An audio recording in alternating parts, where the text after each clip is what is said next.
This is CS Manisha Sharma. I welcome you all to my channel Professional Knowledge Hub.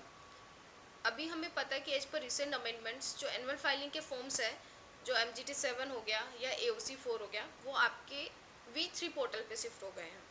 तो अभी जब forms V3 portal पे आने से कुछ फॉर्म्स में जो कुछ रिक्वायरमेंट्स है वो चेंज हुई है।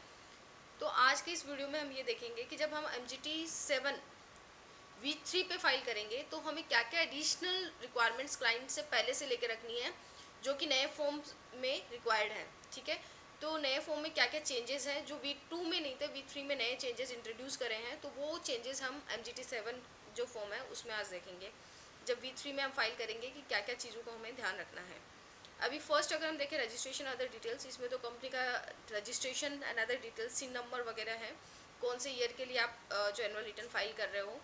अब ये पॉइंट आपका नया आया है, टाइप ऑफ एनुअल फाइलिंग। जैसे अगर आपने MGT 7 फाइल किया, ठीक है, अगर MGT 7 जब फाइल किया आपने, कुछ अगर आपकी डिटेल्स गलत चली गई है ओरिजिनल फॉर्म में, जैसे शेयर होल्डिंग से रिलेटेड हो गई, शेयर कैपिटल से रिलेटेड हो गई, तो अगर आप वापस से अगर फॉर्म फाइल कर रहे हो तो आपके पास ऑप्शन है, आप कर सकते हो।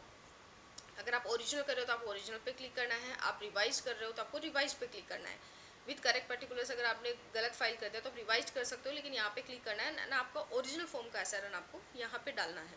तो ये ऑप्शन आपके लिए अभी अच्छा इंट्रोड्यूस हो गया है अभी MGT 7 में। नेक्स्ट, जब हम MGT 7 V2 पे पोर्टल पे फाइल करते थे तो ये हमें रजिस्टर्ड ऑफिस का KYC हमें हर टाइम नहीं देना होता था, लेकिन अभी आपका ये ऑप्शन यहाँ पे इंट्रोड्यूस हुआ है। तो आपको फोटोग्राफ जो रजिस्टर्ड ऑफिस की शोइंग द एक्सटर्नल बिल्डिंग्स जो हम INC 22 में डालते हैं, तो वो आपको यहाँ पे डालनी होगी MGT 7 में भी। कंपनी के पैन नंबर, ईमेल आईडीज है तो बेसिक डिटेल्स है, पहले भी थी।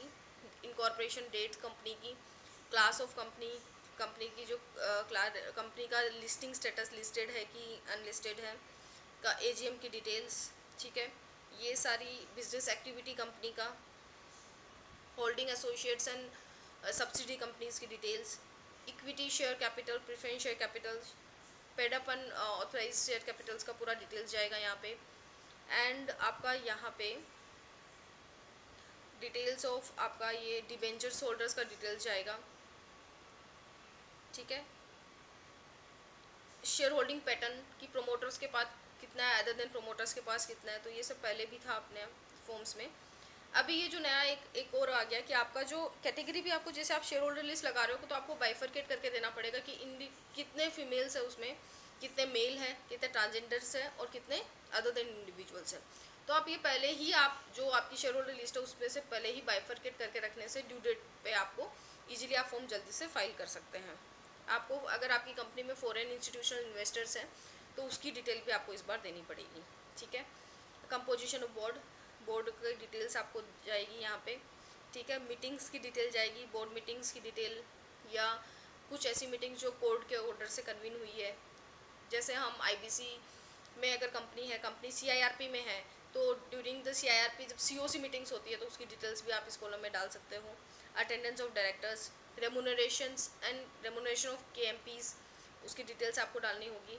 एंड यहाँ पे एक जो मेजर चेंज मैं देख पा रही हूँ यहाँ पे, एक तो आपका ये है कि आपका शेयर होल्डर लिस्ट पहले हम अटैच करते थे कोई भी फॉर्मेट में, अभी आपको यहाँ पे एक्सेल टेम्पलेट डाउनलोड करना होगा एंड फिर वो प्रीफिल आपको यहाँ पे अपलोड करोगे तो वो आपका प्रीफिल लेगा। एंड उसके बाद जब कंपनी में, जिस कंपनी में MGT 8 का रिक्वायरमेंट होता था, तो हम पहले फिजिकली MGT 8 बनाते थे, साइन करके सर्टिफाई करके उसको फॉर्म में लगाते थे। बट अभी क्या है, आपके V3 पोर्टल पे MGT 7 में यहीं पे आपको सर्टिफिकेशन करना होगा MGT 8 का। तो ये सारे पॉइंट्स आपको चेक करने होंगे क्लाइंट से पहले ही, आप ये सारे पॉइंट्स, ये सारे डॉक्यूमेंट्स आप मंगवा लीजिए, उसको क्रॉस वेरीफाई करिए और उसके बाद आपको सर्टिफिकेशन यहाँ पे करना होगा। अब पहले ये हो रहा था कि पहले जब हम MGT 8 बनाते थे तो कुछ अगर नॉन कंप्लायंस था तो हम अपनी ऑब्जर्वेशंस को वहाँ पे नोट करते थे, लेकिन अभी सिंस आपका ये तो आपको यहाँ पे डायरेक्टली सर्टिफाई ही करना है, तो आप उस केस में आप ये कर सकते हो कि आप ऑप्शनल अटैचमेंट में वो सारी ऑब्जर्वेशंस जो है आपकी यहाँ पे अटैच कर सकते हो डाल के। तो ये सारा MGT 7 में कुछ चेंजेस आए हैं जो V3 पोर्टल पे आपको देखेंगे जब आप MGT 7 को फाइल करोगे V3 पोर्टल पे। इसी तरीके से हम जो भी एनुअल फाइलिंग के फॉर्म्स है, जो भी V3 पोर्टल पे जो भी माइग्रेट हुए फॉर्म्स, उसके एक फॉर्म्स के बारे में क्या क्या चेंजेस हुआ है वो सारे फॉर्म्स को डिस्कस करेंगे। Thank you, hope you like it.